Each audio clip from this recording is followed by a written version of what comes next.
As promised, we continue our conversation with the founder and managing director of Draper Fisher Jurvetson, venture capitalist Tim Draper.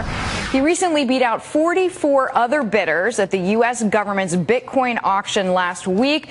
Tim, you now own 30,000 Bitcoins, estimated value roughly $19 million. Are you that much of a believer in the virtual currency? Yeah, I'm very excited about this. I think Bitcoin is as big a transformation to the finance and commerce industry as the internet was for information and communications, as peer-to-peer technology was to telephony. I think this is as big a change as any of those are, and I am very excited about Bitcoin and what it can do for the world. It's going to open up the world in even a bigger way than the internet did, right through commerce. Okay, so I hear you say that it's important for the world, and I can understand that Bitcoin looks good in a system where countries, let's say the currencies, are less stable than the dollar. Argentina comes to mind. But how long till mass adoption in North America, or does it matter? Well, so yeah, to start with, the obvious choices are there's a company called Bitpagos that is operating in Argentina, and one called CoinCove operating in Mexico, and one called Pagatech operating in Africa. These are countries, Africa's not a country, it's a continent. But these are areas where they don't have super confidence in their own fiat currency, and as a result, Bitcoin looks more attractive to them. In North America, we have a strong currency and we have very good commerce, but we do have friction to our commerce. I mean, we pay credit card bills, we pay 2.5% to 4% for credit cards.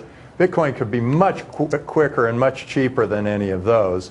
For us to move money to another country, it is always there's a lot of friction there. Western Union charges something like 8%.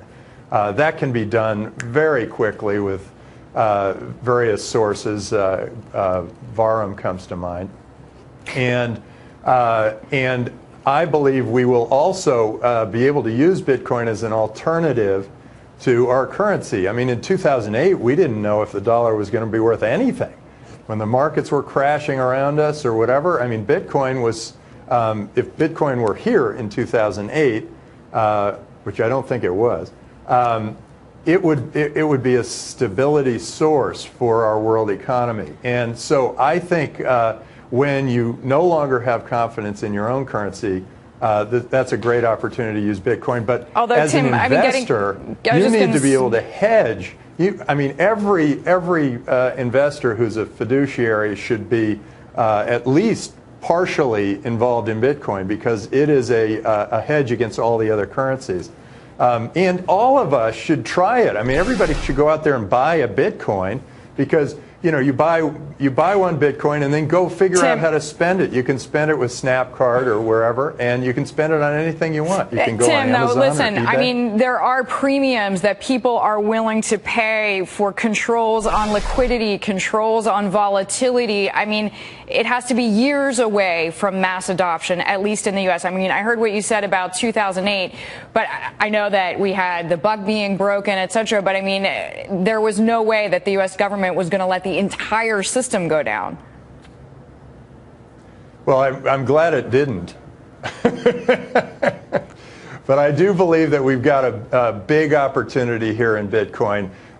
There are new technologies. There are smart contracts being built around Bitcoin. There's a whole ecosystem being built that's going to make commerce much easier, with much less friction, and safer, where you actually will have your Bitcoin account at BitMe is safer than your cash account in any of the investment banks. All right. Well, at the very least, I hear what you're saying. That is a diversification play at the very least. Tim Draper, we thank you always for your time. Venture capitalist joining us there.